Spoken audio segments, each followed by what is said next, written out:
Yeah, a long way from a stuttering kid. I didn't get enough love. Hello. What's good, people out there? I go by the name of Dxtr Spits, and we are here at the How Men Cry podcast. The aim of How Men Cry is to get 1,000 men to talk comfortably about mental health and vulnerability, really to get more men in out, trying to get all the men out there, if possible, to have those conversations just more comfortably and candidly, with hopes of having us all heal collectively and have better relationships and conversations in a better world. It is my absolute pleasure to bring in the good homie. Just going to drop you right into the room real quick. What's happening? Switch up this background.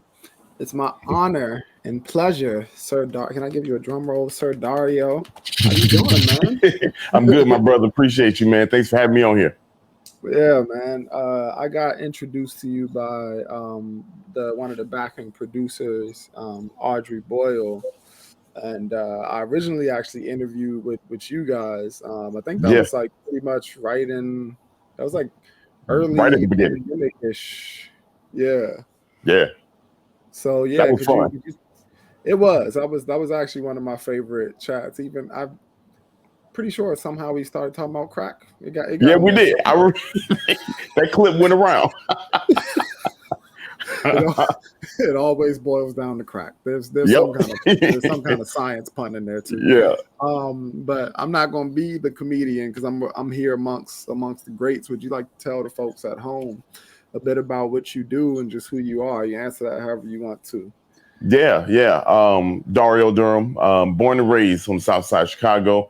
For the last 4 years, I've been spending time as a comedian, producer, well, you name it, content creator here in the north side of Chicago. And Be Positive Productions is the company that I run. And the whole purpose of it is to kind of create a collaborative and inclusive environment for folks. So we've been doing that for the last 2 years, and it's been great. We put on shows throughout the city.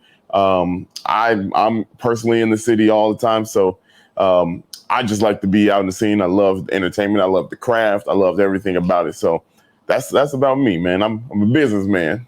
Yeah, man. And I just want to congratulate you on the continued success and just the pursuit of it all. You know, I'm always, I like to be around, or at least to watch other folks that keep me inspired. And you're definitely one of them. So, thank you, brother. Just appreciate everything you out here doing.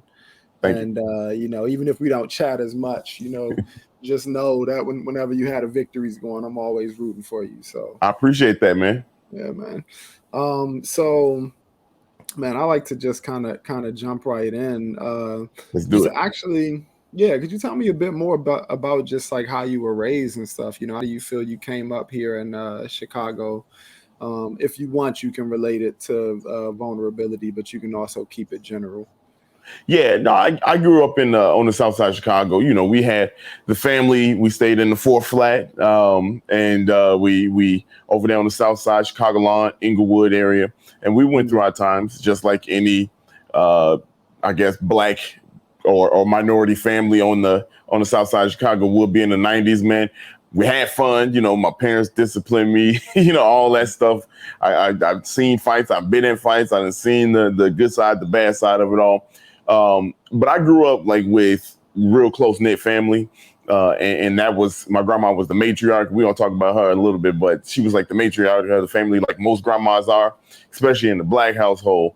So we go over there, we have family reunions, we have the holiday parties, all that kind of stuff. And it was always at grandma's house. So that was the kind of culture I grew up in. And my parents, they took us out of the city for a little bit just to kind of keep us away from all the violence and everything of the neighborhood. And, It was the 90s, so, but I grew up like, I would say there were a lot of challenges, but at the same time, those lessons, I learned from them.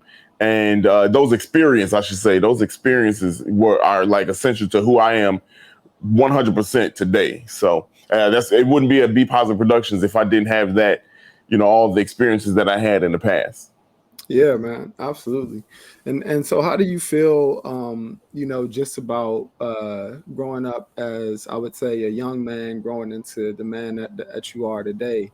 What was the social environment for, I would say, young men then, and maybe just some of the, different social dynamics inputs that you may have come into contact with? And I try not to put words in people's mouths, because Yeah. people's your experience of growing up as a young man might be entirely different than mine. So I'm just curious about what Yeah. that social environment felt like.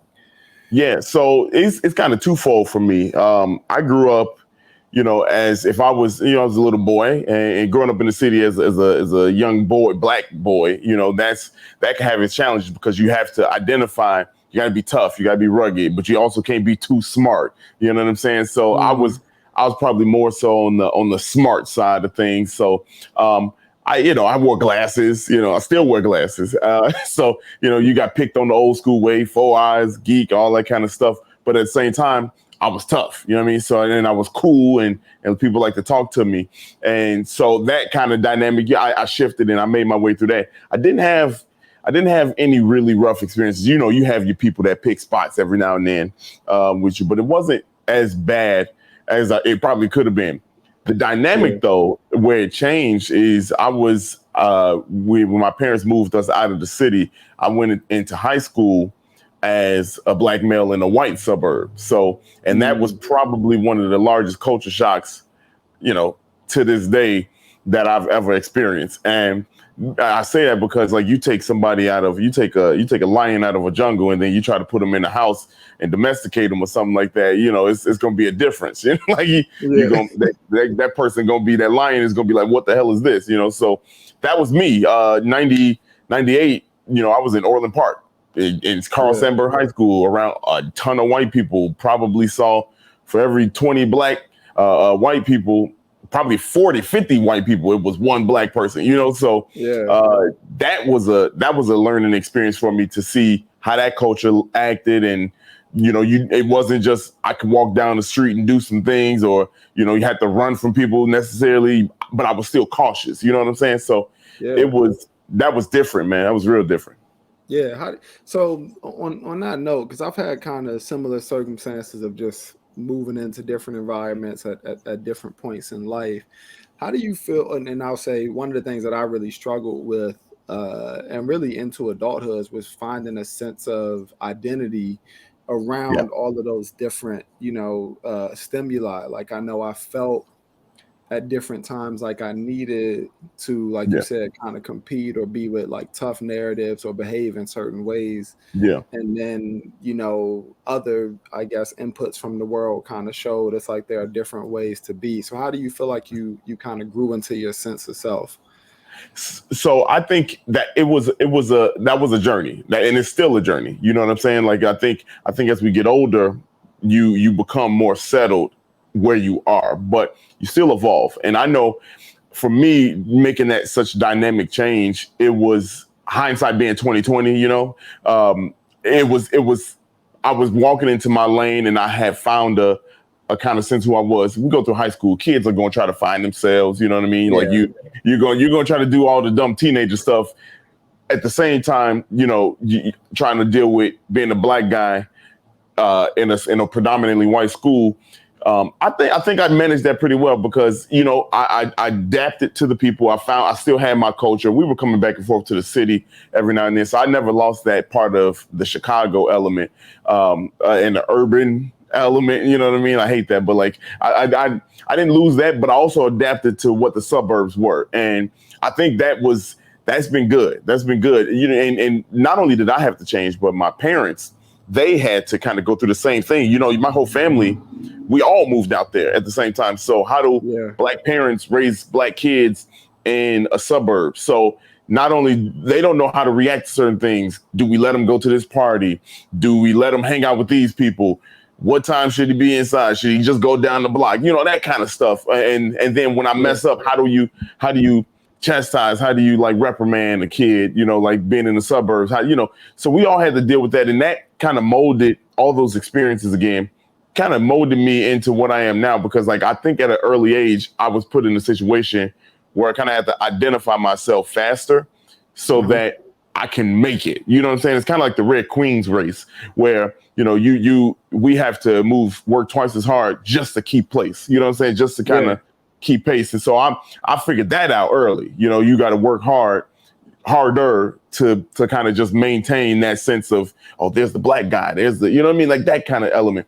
And today, especially being in entertainment, I think all those elements mix in, and now it's just adulthood. And you go through work, you go through school, higher education, then you get to a point where you're out on your say, and all those kind of elements they form like Play-Doh, and you got to almost remold yourself, that image, molding yourself as those times go along until you reach a final form, so to say.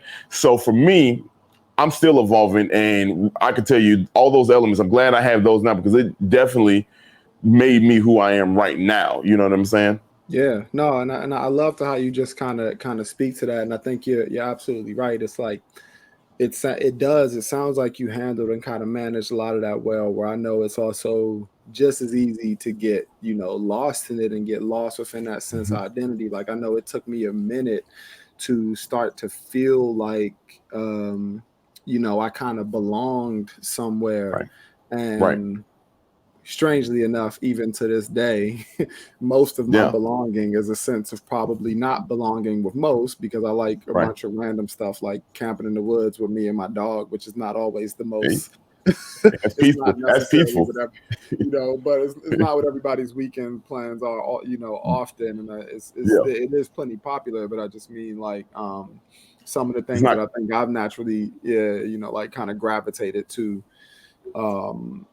We're not necessarily the norm in certain regards. So something that comes to mind, and just in the spirit of this whole project, is like, how do you relate to the word vulnerability, and maybe given the context you've given within your past, how did you relate to the word vulnerability way back in the day to maybe how you relate to it now? Yeah, I think that word is such a it has an effect. It's almost like music. It causes emotion. You know what I mean? And when you think about vulnerability, the first thing a lot of people think, if you have a bravado about yourself, nah, man, I ain't weak. You know what I mean? But it's not that. You know what I'm saying? It's not that. You almost have to interpret that word in layers. And for me, I think from the age of going to school to probably entering into college, there's a certain level of vulnerability that's different from me now to about 5 years ago, and that vulnerability, the time frame changes over time. So like you got a long time to learn vulnerability as a young one, but when you are older, you got to be more vulnerable quicker, because if you're not vulnerable enough, fast enough, and if you don't learn that, you might lose a job, you might lose an opportunity, you might lose a friend, so that window of vulnerability changes over time. But to answer the question, I think my vulnerability I've grown into it, because it's hard to admit when you don't know something, you don't know everything, you are wrong. It's hard to admit those things younger. And even if you're not mature enough, even in older age, that's hard to do. And I think right now with the success and the things that have been happening over the last 2 years, I've really learned how to be vulnerable, because I wouldn't be here if I wasn't. There's been many times where I had to say, okay, I didn't do this well enough, or it's not even admitting that you're wrong all the time. You know what I mean? I think that's also mixed into it. Vulnerability is also saying, hey, I want to get better. I want to learn more. Let me go talk to this person that might be able to get me on board and get me further. So that's to me, that's vulnerability. And that's why I said it's kind of like you got to interpret it like music. Everybody hears it differently. But at the end of the day, it's all the same. And you have to have it. And younger Dario, I wasn't vulnerable. None. You couldn't tell me nothing. You know what I'm saying? You couldn't tell me nothing. Like most kids out there, most adolescents, you couldn't tell me anything. But now, running a business and managing people and having those kind of real life responsibilities, you have to be vulnerable, or it comes crashing down pretty quickly. Yeah, no, and I love how you speak to that as well, because there's definitely something to that of humbling yourself, especially when you actually need help, like needing Yeah. assistance. And I think culturally, that's something that I didn't necessarily see all the time in terms of a direct ask. Like I think I Right. was fortunate enough, for sure, with both my parents, my mother and father, for different reasons. I think showed up for people maybe who needed help, but in terms of the actual asking, or in terms of the statement of hey, I'm actually struggling with something and I need some mentorship, or I need some assistance, or I don't know how Right. to process this thing. There wasn't really a lot of that. And just I really appreciate the way that you kind of speak to it, and especially the importance of it within business, because like one of the things that I'm working on teaching within like some workshops around how men cry is actually like this can affect your bottom line within Yeah. business. Like if Absolutely. you've developed something, say if you developed a fear of getting bit by dogs or something like that, and I'm just using that as like a Yeah. general thing, but you've been hurt in some type of way and you can't acknowledge what that hurt is, and you trying to start this dog walking company. Yeah. Right. Ain't gonna You're work. responding to that stimuli different than how you would if you'd healed from that. And it's Yeah. kind of the same thing within business. Those fears or the way you process things really do show up in like every one of your operations. So Yeah. man, I love how you spoke to it. So I'll definitely ask, like, there's a lot of, I think, pressure that can come with just performing. I mean, business owning, performing, being out in the world. Like I know how much you grind and kind of hustle for things. Yeah. How do you keep your mental space balanced and all of that? How do you take care of your mental health? I'll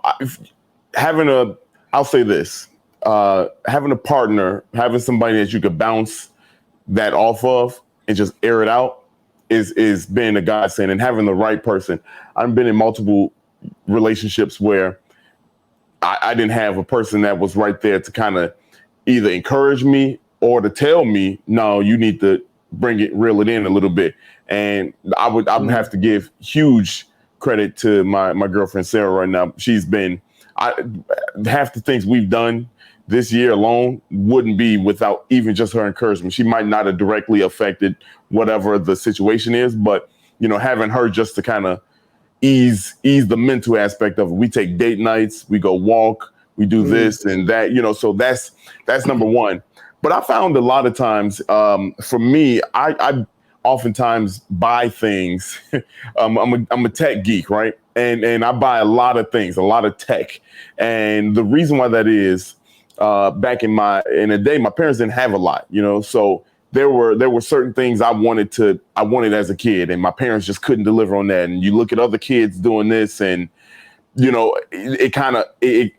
it lasted with me because I like that so much. And I'm not a materialistic person, but I like to have things and I like to be able to go get it. So for me, how I kind of deal with the piece of everything now is I have my own job and I can buy whatever I want. You know what I mean? So I do little things that I love, and I think a lot of people get away from things that they really do love because they get lost in the process of business and trying to be an adult. Me, I play video games. Right before this, I was playing Madden. I've been playing Madden since 98, even before then. So, just even if it's one game, I can get in. My mind is taken away from whatever is going on. You know what I'm saying? So I'm not caught up in that. I collect a lot of things too. I collect a lot of things. I'm a huge Power Ranger fan. And this story, I don't know, I might be jumping the gun, but back in the day, and I'll always tell this story. It was a Christmas time. Probably, I think I want to say 96, 97, right? Probably 96. I wanted the Dragon Zord. If you remember the Dragon Zord, the Green Rangers Yeah. power. Power Ranger. Yeah. Yeah, Little the yeah, the Zords, the whatever. Zord. Yeah, Yeah. I Yeah. wanted that, right? And up until then, my parents were getting me everything. They got me like everything. That when it came to Power Rangers, I was like, because that 93 to 96 was like the golden age for Power Rangers. So got all that, right? And I was like, I want the Dragon Zord because it's gonna go with this.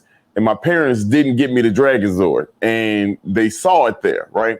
So 2 years ago, they re-released the Dragon Zord, and guess what I did? I went right out and I got it. You know what I'm saying? Like, so I bought it after all those years, and things like that. I tell that story because it's a lasting memory on it, but it kind of gave me peace. And I think people get away from what really gives you peace that isn't work. You know what I'm saying? Like, have fun. Like, if you like to create, go get some Legos. If you like to create art, go get a coloring book. You know what I mean? Like, just something that'll ease your mind. Play cards, spend time with family, friends. That's how I cope with and keep my mental, because entertainment, it could be taxing. You know what I mean? Absolutely. Entertainment can be taxing, especially when you are the one that is giving out the opportunity as well as performing and being the creator. Man, it could be a lonely spot some days, and you need all those things to ease your mind and just say, hey, look, I work out too. I work out. So going to the gym, even if it's for an hour a day in the morning, stimulate your brain, man. That's not even me just doing it. That's science. You know what I mean? But like, if you do things to occupy yourself, a lot of that stress goes away. Yeah. And honestly, I think a lot of one of the things I talk about with How Men Cry is like, it's not even necessarily always, physical tears, that people have means of kind of letting things come out. Right. And for sure, one thing that comes to mind with that is finding healthy outlets of just balancing what is going on with you, where like you could have, I think it's a dangerous game between like numbing or escaping, and then knowing, oh, actually I just have a bit of stress and I need to remove myself for a second, or I need to reset, and doing that reset continuously, especially with things that that require a lot of play, allows you to truly tap into that kind of childhood self, and you are kind of nurturing that, you're really kind of nurturing that like fundamental, like I thought about it with the like you made kid Dario happy, you know what I'm saying? When you went to get the, you know what I'm saying, to get like the Green Ranger belt, like you went, because and that's something like that's really great to see, and just kind of be I don't know, just like happy, and have some like playful pride around that, and playful, man. Yeah, that's beautiful. So have you ever had to go through, or tried to go through a process of therapy, or anything like that, or do you feel like you've been able to kind of healthily process most of what's going on with you? Because one other thing that it makes me think of is I wonder if you also find some of that outlet just through your art and how you express. So. That last sentence right there is where I was going with it. So I haven't personally gone through therapy, but I have definitely kind of helped mentally kind of soothe myself. And I'm not saying that there weren't times where I probably should have gone. I know there were, you know what I mean? I know there were, but whatever the circumstance was, I didn't go, right? But at the same time, a lot of times what gets me through almost everything is I have one thought, right? I have one thought. And the thought is, you've been here before, or somebody else has been here before, you can get out of it. You know what I mean? And so for me, it's a motivating factor that I'm not alone. I'm not the first one to feel this feeling, to go through this situation. So time to buckle down, you know what I mean? Let it out and let's move forward. How can you kind of build yourself up? There's something my grandma, and I always tell this story, my grandma was is my biggest motivator, my biggest fan. She passed away, but my condolences, man. No, yeah, it's been 10 years now? 10 years? So 9 years. 9 years. It's been 9 years. And, my grandma, she always had this metaphor. And I know my grandma didn't even know what she was doing. And I didn't realize this until probably 6 years ago, I want to say, right? So my grandma would always look out the window, right? And on clockwork, we'd be outside right around 12:30, 1 o'clock. She would wash up, we would eat, we would do all the daytime activities. And then we would go outside and be on the block until my mom came and picked us up, right? So from like 12:30 on to like 7 o'clock at night, we on the streets of Chicago playing like little kids play, right? It was this one time where my grandma just decided we didn't have to go outside this time. Like, she didn't feel like going outside. And I remember looking out the window and I was saying to myself, I'm just looking out the window, like, look at all the other kids playing. I want to go outside. I'm getting mad at her. I'm like, why can't we go outside? You don't even have a reason why I can't go outside. And my grandma, she just said, get out the window. Stop looking out the window. And I said, I'm just looking out the window. She said, stop looking out the window. Just sit there. You're going to go out there when it's your time to go out there, right? I use that now, and I thought about it with something that happened in my life, right? Where I was sitting and I'm looking at other people get opportunities, and I had a breakdown where I said to myself, what do I do? What do I do as a person? What energy do I bring to life and to other people around me? And I sat there, and my grandma has passed away at this point 4 years. My grandma's been passed away for 4 years at this point, probably 3 years. And all of a sudden I just said, why am I looking at other people? Why am I worried about what other people are doing? And I remember that specific story that my grandma said to me when she told me not to look out the window. And that was like a metaphor for me. Don't look out the window for somebody else. You just got to wait and see and be patient. Your time will come.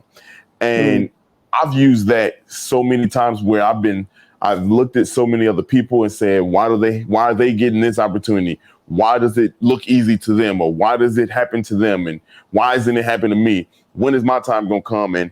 And every time I just kind of sit back and I say, Dario, don't even look out the window. Don't even worry about it. Yeah.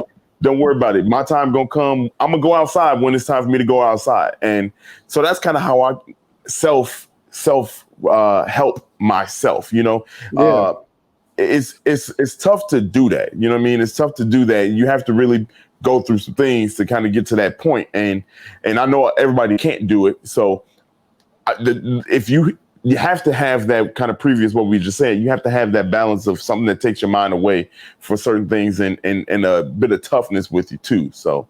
Yeah. Well, you said something really, it was crucial, but it was actually a really small thing where you said, sometimes you have to buckle down, but then you also said let it out right behind that. And I think that could probably be missed. And I think one of the things that I appreciate, and I think it's probably just how you were how you've kind of grown up is, it doesn't sound like you even necessarily run away from the hardship in terms of like, oh, this has me down for a moment, this has this and that. It sounds like you process it in relatively real time, so that you're not necessarily harboring a lot. Because I think, like I said, I think there's like a really subtle difference between holding on to something and then suppressing it, and being like, oh, this isn't having this kind of effect. And then like, kind of what you even mentioned with your grandmother is that's a form of sitting with the emotions that you have at that time, which is, oh, maybe I want this, maybe I want that, and creating this sense of kind of stillness, for yourself to then say, oh, you know what, I'm okay with that moment. I'm comfortable with who I am. And then I'll move forward when my time is right. Cause I think, what's tricky is, man, is when you fight against that, and then it becomes, I'm pushing this way and I'm doing this and that's the, dangerous space. That is perfect because like, you're right. I don't run away from, I don't think anybody should run away from, whatever the situation is. You definitely shouldn't run away from it. You got to face it head on. I know I look at a lot of situations. When I had my breakdown 5-6 years ago now, when I had that breakdown, I sat at my sister's table in her house with her husband, my brother-in-law. And I said, when I was verbalizing, what do I bring to the table? What do I do that? Later on that night, you got to sleep with yourself. You know what I mean? Like, you got to sleep with yourself. And I had time to think. And then when you air out all the emotion, you get it all out, whether it be crying or you just verbalize it. I sat down and I said to myself, what do I do? What am I good at? And you have to go through that process of breaking it down to see what the root is. You know what I mean? And for me, it was, I want to be somebody that makes an impact in lives. And I wasn't achieving that. But I wasn't doing anything to get me to that point. So I had to assess the situation. And at the end of the day, when it came down, entertainment was it for me, and that's when I got into the entertainment, and I found that lane that is for me. You have to find that. And that wouldn't have come, like you said, without attacking it head on. And I've done that a whole bunch, and I laugh and joke, but it's a true thing. I'm a 90s kid. I grew up a diehard sports fan, especially a Chicago fan. And in the 90s, the Bulls were it.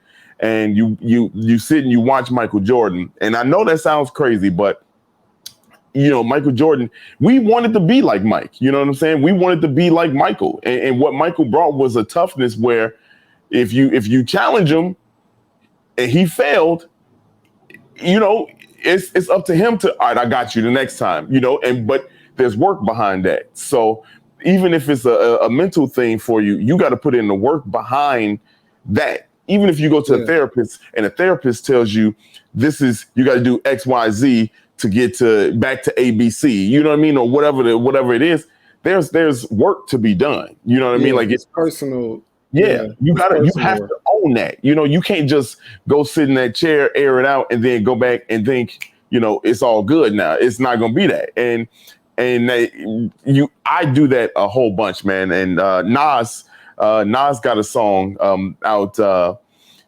King's Disease. He said, how could you call yourself a king if you can't get yourself out of something that you put yourself in?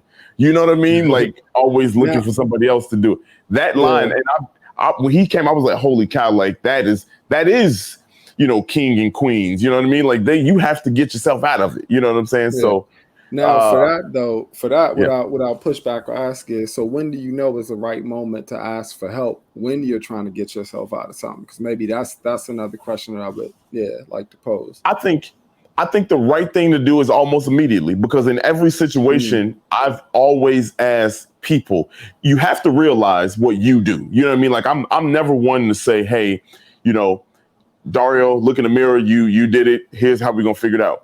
I think the ask comes in many forms, right? You have to, whether you watch somebody, whether you physically, verbally ask them, whether you just sit back, whatever you're doing, that's an ask, right? So if I was looking at a comedian and I'm saying, how did they get funny? How did they get to the point where they make everybody laugh? I might go up to that person and say, hey, look, I just want to sit down and talk to you for a little bit, and maybe you could put me on game, or I just sit and I go to one of the shows and I watch and I intake.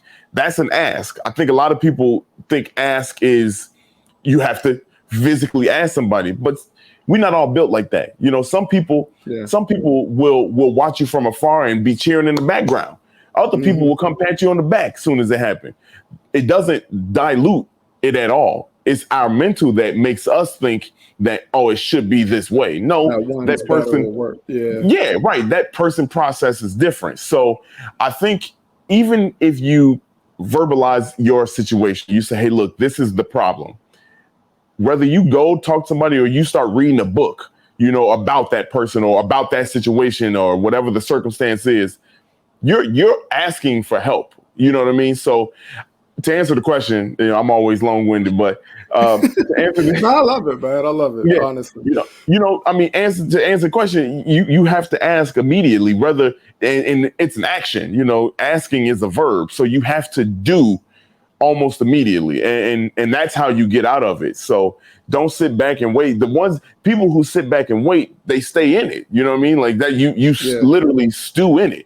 But if you put action behind, all right, Dario cried at this table. I aired it out. I was mad. I was angry. I was yelling at the dinner table. And a month later, then I signed up for Second City. That was an ask. That was me asking for help, So and stepping into, and I think, and to some extent, that's stepping into the unknown with the realm of possibilities, because you don't know.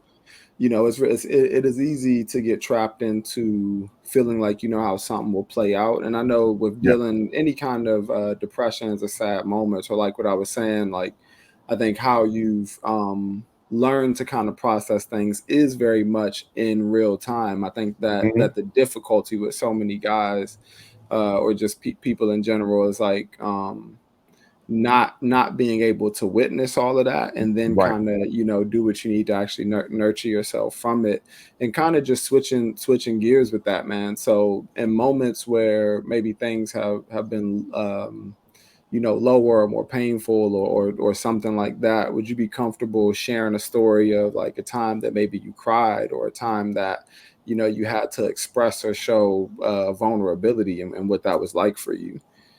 Yeah, I think so. There's a couple instances, and it always come back to my grandma. So my grandma had me and her, that was the first girlfriend I ever had. You know what I mean? Like, and she was and still is a huge part of my life. And I think when you try to talk, for me, the questions that has been asked before. Dario, you come off so tough and you come off so strong, and this, that, and the other, and such.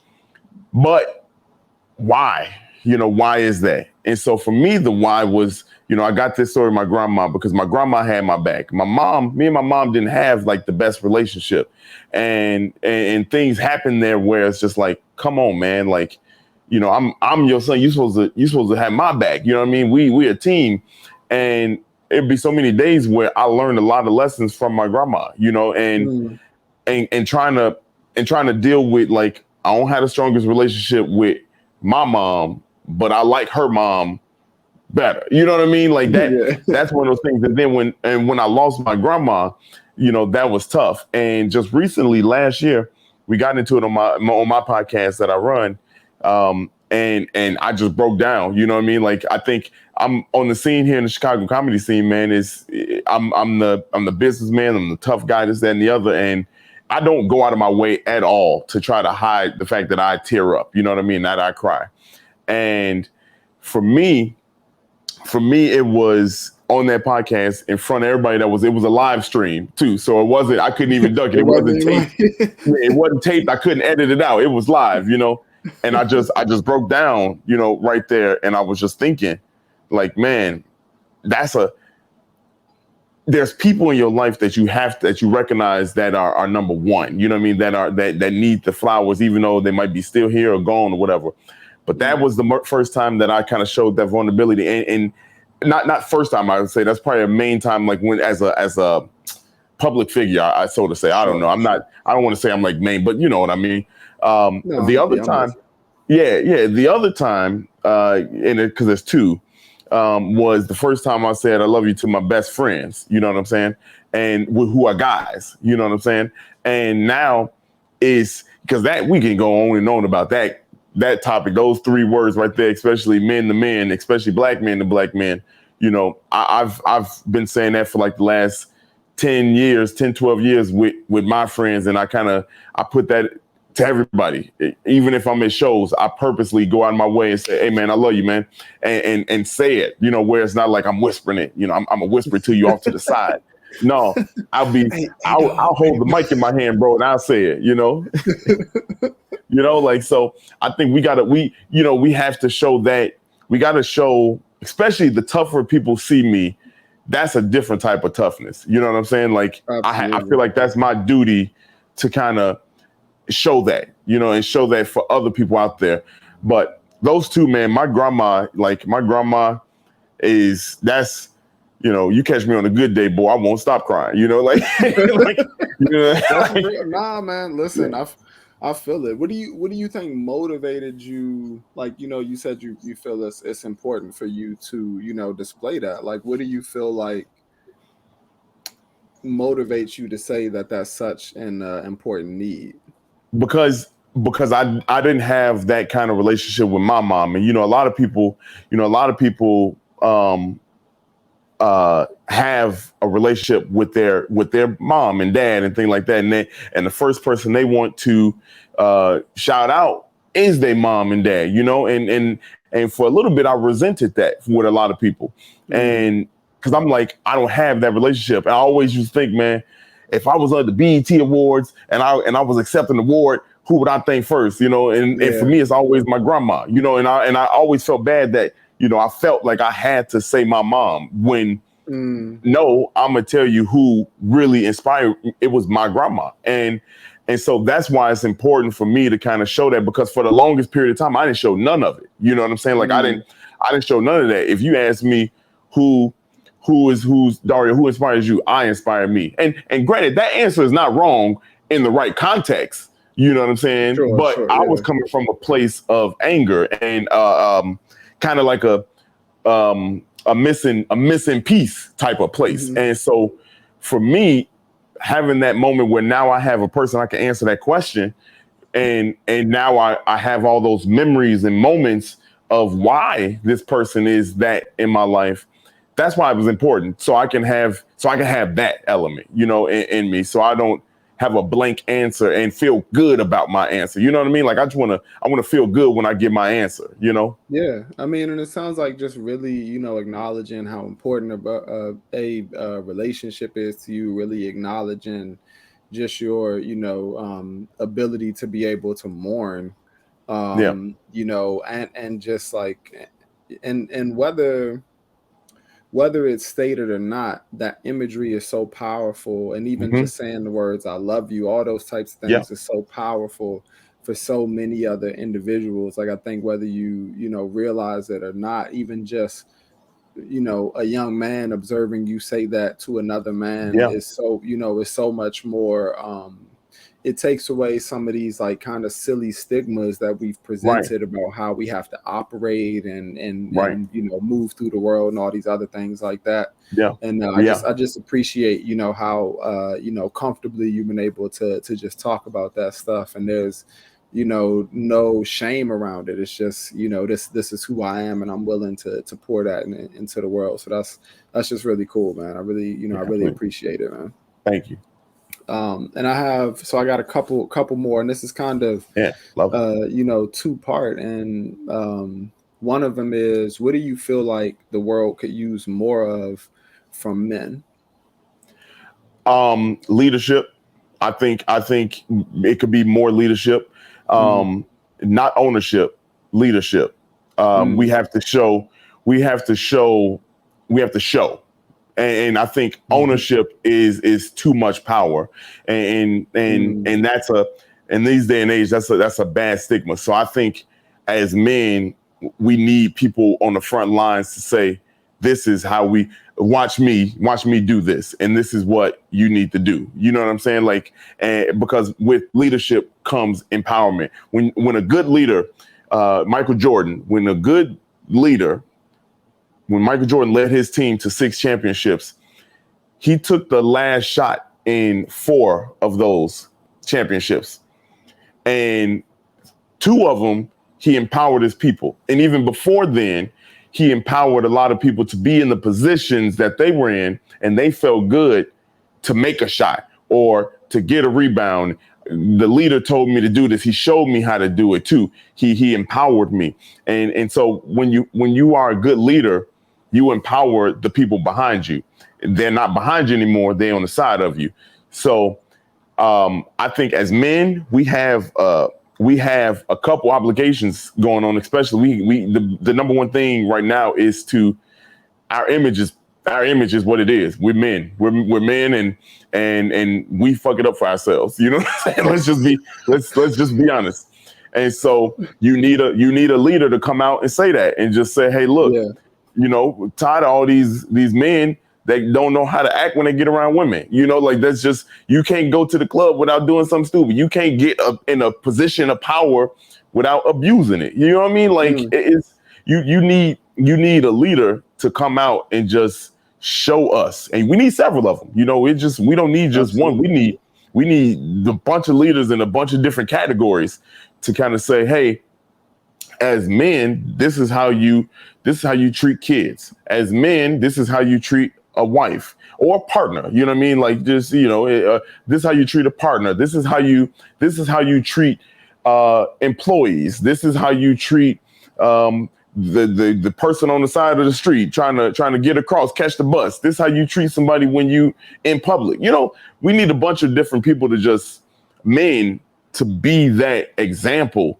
Because I think people think when you start paying bills now as a grown adult, now you get into you're in a different now I'm not trying to get to that point. I am that point. Now you better look at me. And like I think that's bad. You know what I mean? That's definitely that's not good. And we need to job at that as men. Now to flip that question a bit, what do you think the world could provide more of to men to help them, maybe step into those better positions of leadership, or just of adding value to the world? Yeah.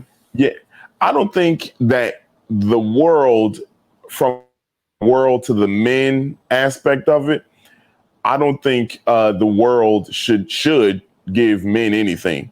If anything, the world should give everybody else something. Because men, we have enough. I feel like we had our time. We had our time to show who we are, and we've shown who we are. And not all of us, you know what I mean? But sure. I'm a part of team men. So as a part of a team, I use the word we. We can do better. And so I don't think the world owes us anything can do anything. So maybe men towards other men then, or men towards young men, For sure. Men, that's the leadership part of it. Men need to show other men how to be, and hell, and sometimes reach out a hand and help pull another brother up, another person up, another male up, and lift them up to be, hey, look, this is how you treat somebody, this is how you treat the next person. Because I think we have so much power as men. The economic gaps that we have, the societal gaps that exist are just always in men's favor, and we have to flip that somehow and still be more of men by showing this leadership and this vulnerability aspect of that side of us that isn't consistent, because like men, we aren't consistent, and I think that's the problem. Not to be too harsh on men right now, but in today's climate, man, like look at us, like it's hard for brothers to sit down and do this. You know what I'm saying? It's hard for it's hard for another man to just go into a job and say, hey, look, I'm about to be something. Unless it's, you got another dude that's really gonna vouch for you, because they probably gonna try to tear you down. You know what I mean? Like, so it's rough, bro. It's rough for us, man.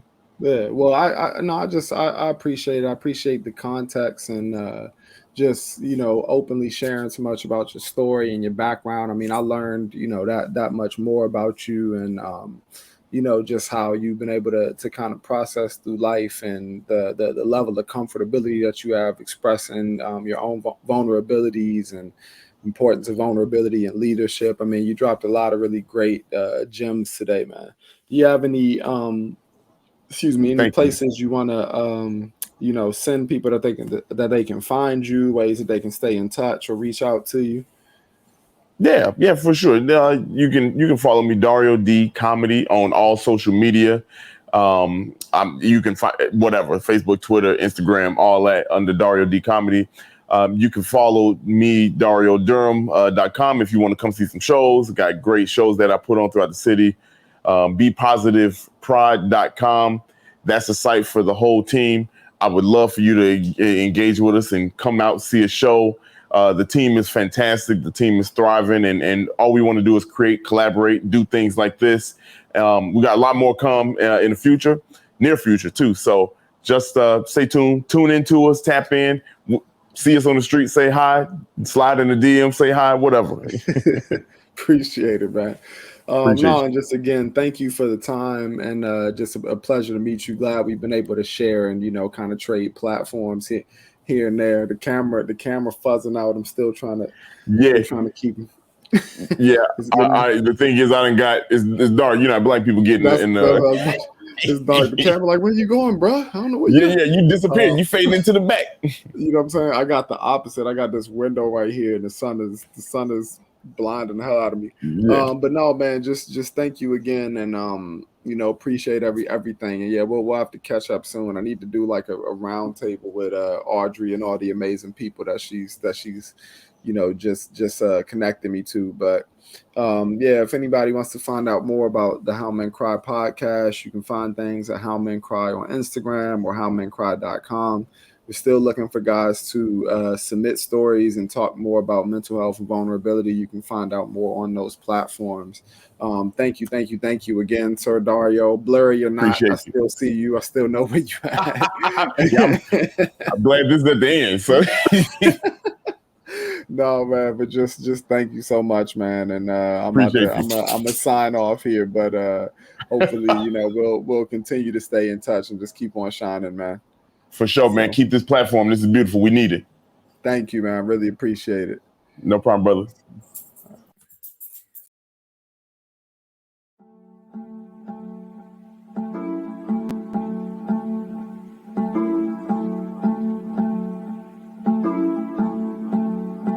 Yeah, a long way from a stuttering kid. I didn't get enough love.